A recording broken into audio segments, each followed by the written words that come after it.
how to copy Android to iPhone. You can see this. Please watching this video. I can showing and I can teach you something how to copy Android to iPhone. So let's get begin. First thing, you can choose your iPhone, and second thing, you can hand your iPhone to your hand and copy to Android photos.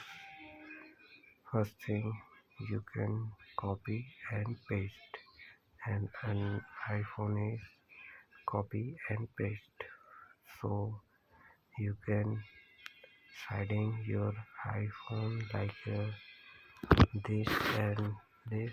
So those I know, but this kind of beautiful iPhone you can see this, but I can teach you iPhone how to copy.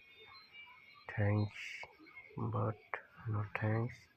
You can copy your iPhone and but not copy your iPhone. iPhone copy is not necessary, but it's very good. So I can showing your feedback to subscribe and dear thanks, but no thanks. iPhone is very hardly copy to Android iPhone is not being like not showing. So do subscribe and share this video.